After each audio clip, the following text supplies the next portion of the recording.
BA part third के सभी विद्यार्थियों का स्वागत है। इस वर्ष हर वर्ष की तरह हम लोग क्लासरूम में इकट्ठे नहीं हो सकते और ना ही उस तरह से पढ़ सकते हैं, क्योंकि कोविड महामारी ने हम सबको दूर बैठ के पढ़ने के लिए मजबूर कर दिया है। बीए पार्ट थर्ड के सभी विद्यार्थी जो मुझे सुन रहे हैं, उन सबका स्वागत है। मैं आज आपसे हम जो इस वर्ष पढ़ने जा रहे हैं उस सिलेबस को डिस्कस करूंगी। हम लोग बीए पार्ट थर्ड में पिछले 2 वर्षों की तरह 2 पेपर पढ़ेंगे। 2 पेपर में से मैं आपको सेकंड पेपर पढ़ाऊंगी। हमारा ये जो सेकंड पेपर है, ये अंतर्राष्ट्रीय संबंध का पेपर है। इससे पहले हम लोग फर्स्ट ईयर में राजनीति विज्ञान में हम क्या पढ़ते हैं इसके बारे में फाउंडेशन का पेपर पढ़ के आए थे, और सेकंड पेपर में हम लोगों ने भारतीय राजनीतिक विचारकों के बारे में जानकारी ली थी। सेकंड ईयर में हम लोग एक तरफ जहाँ विश्व के विभिन्न संविधानों की जानकारी लेकर आए हैं, वहीं हमने भारतीय संविधान के बारे में भी पढ़ा। इस वर्ष हम थोड़ा आगे बढ़ेंगे और इस वर्ष हम 2 पेपर जो पढ़ने जा रहे हैं, उसमें से पहला पेपर हम पश्चिमी राजनीतिक विचारकों का पढ़ेंगे। मैं आपको सेकंड पेपर पढ़ाऊंगी जो विश्व की राजनीति से संबंधित है। इस सेकंड पेपर का नाम है 1945 से अंतर्राष्ट्रीय संबंध। इसकी जो योजना है, प्रतिवर्ष की भांति 3 घंटे का आपका पेपर आएगा इसका, और वही 100 नंबर का पेपर होगा। इसका जो प्रश्न पत्र है उसके 3 खंड होंगे। जैसे आप पिछले 2 वर्षों से पेपर देते आ रहे हैं, बिल्कुल उसी तरीके से। खंड ए में प्रत्येक इकाई से 2 अंकों के 2 प्रश्न, यानी कुल हमारी 5 इकाई हैं सिलेबस की, तो उनमें से कुल 10 प्रश्न आपके लिए आएंगे और सभी प्रश्न करना अनिवार्य होगा। लेकिन इन प्रश्नों की सीमा 50 शब्दों से अधिक नहीं होनी चाहिए। खंड बे में प्रत्येक इकाई से 1 प्रश्न का आंतरिक विकल्प आपको मिलेगा। कुल 5 प्रश्न होंगे और हर प्रश्न का जो अंक है वो 7 होगा, यानी 7 नंबर का प्रत्येक प्रश्न होगा।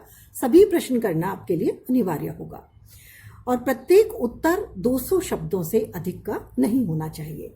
खंड स में हम प्रत्येक इकाई से जो प्रश्न लेंगे वो 1 होगा और कुल 5 प्रश्न होंगे। इस तरह से प्रत्येक यूनिट से, प्रत्येक खंड से हम 1 प्रश्न लेंगे और हर एक प्रश्न 15 नंबर का होगा।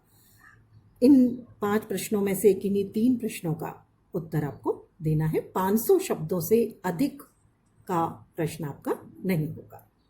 अब हम आते हैं कि हमारा सिलेबस क्या है इस वर्ष का पेपर सेकंड के लिए, जो है 1945 से अंतर्राष्ट्रीय संबंध।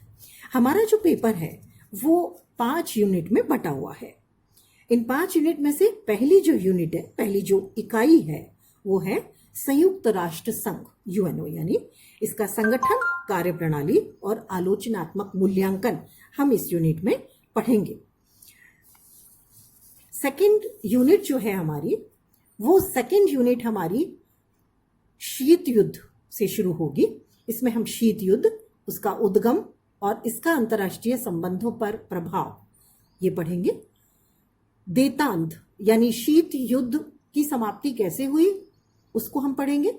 और उसके बाद में आता है उपनिवेशीकरण, एशिया और अफ्रीका में नए राज्यों का उदय, क्योंकि सेकेंड वर्ल्ड वॉर के बाद में औपनिवेशिक काल खत्म होता है और एशिया और अफ्रीका के अधिकांश देशों ने स्वतंत्र होना शुरू कर दिया था। तो हम एशिया और अफ्रीका के नए राज्यों के उदय के बारे में इस यूनिट में पढ़ेंगे। इसके साथ साथ हम लोग गुट निरपेक्षता, उसके उद्देश्य, विशेषताएं और प्रासंगिकता को भी यूनिट सेकंड में पढ़ेंगे। गुट निरपेक्षता द्वितीय विश्व युद्ध के बाद एक शुरू हुई विचारधारा थी, जो द्वितीय विश्व युद्ध में उत्पन्न पूंजीवाद और साम्यवाद की विचारधाराओं के आधार पर बने गुटों से अलग रहने की नीति पर आधारित थी, जिसको एक तरह से भारतीय प्रधानमंत्री पंडित जवाहरलाल नेहरू की देन माना जा सकता है। यूनिट थर्ड में हम संयुक्त राज्य अमेरिका, चीन, रूस और पाकिस्तान की विदेश नीतियां पढ़ेंगे, यानी किस तरह से इन राज्यों के व्यवहार पूरे विश्व के साथ हैं, क्या पॉलिसी ये लेकर के चलते हैं, इनके अंतर संबंध क्या है और पूरे विश्व के प्रति क्या इनका नजरिया है, इसको इस यूनिट में हम लोग पढ़ेंगे। इकाई 4 यानी यूनिट 4 में हम लोग भारत की विदेश नीति को पढ़ेंगे और भारत की विदेश नीति के साथ साथ भारत के पड़ोसी देशों के साथ क्या संबंध है, इसको भी हम देखेंगे। यूनिट 5 हमारी जो है उसमें हम अंतर्राष्ट्रीय राजनीति में समसामयिक प्रवृत्तियां और मुद्दे, यानी ये जो यूनिट है ये हमारी पूरी यूनिट ये बताएगी कि आज विश्व में क्या चल रहा है, उसका किस तरह से समाधान हो सकता है, क्या समस्याएं हैं, क्या आपसी संबंध है। इन मुद्दों में हम देखेंगे अरब इजराइल संघर्ष, फिलिस्तीन समस्या, निशस्त्रीकरण, यूरोप में नई आर्थिक राजनीतिक प्रवृत्तियां, नवीन अंतर्राष्ट्रीय अर्थव्यवस्था, दक्षिण एशियाई क्षेत्रीय सहयोग संगठन जिसे सार्क कहा जाता है।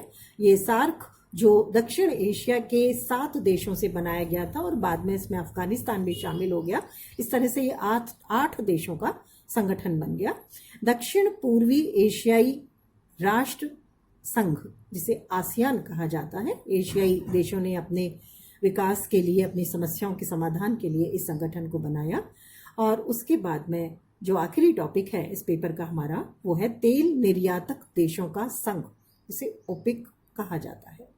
तो इस तरह से हमारा जो ये पेपर है ये हमें अंतर्राष्ट्रीय राजनीति की जानकारी देगा और इस जानकारी के माध्यम से हम ये समझने का प्रयास करेंगे कि पूरे विश्व की जो राजनीतिक गतिविधियां हैं वो किस तरह से संचालित होती है, किन देशों का उसमें क्या महत्व है, कौन सा देश किस तरह से राजनीतिक प्रवृत्तियों को, मुद्दों को प्रभावित करता है और किस राज्य की विदेश नीति किस आधार पर संचालित होती है। तो इस तरह से इस पेपर के माध्यम से हम लोग समझने का प्रयास करेंगे।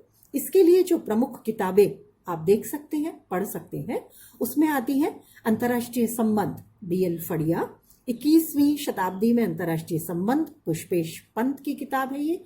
अंतर्राष्ट्रीय संबंध BL जैन, अंतर्राष्ट्रीय संबंध एवं राजनीति JC जौहरी, भारत की विदेश नीति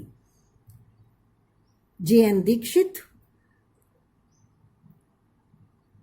international politics in the atomic age John Herz, Mahendra Kumar की किताब है इंटरनेशनल पॉलिटिक्स, पामर और परकिंस की किताब है इंटरनेशनल रिलेशंस। तो ये कुछ प्रमुख किताबें हैं जिनको हम लोग इसमें कंसल्ट करेंगे और उसी के माध्यम से हम अपने इस पेपर को पढ़ेंगे। धन्यवाद।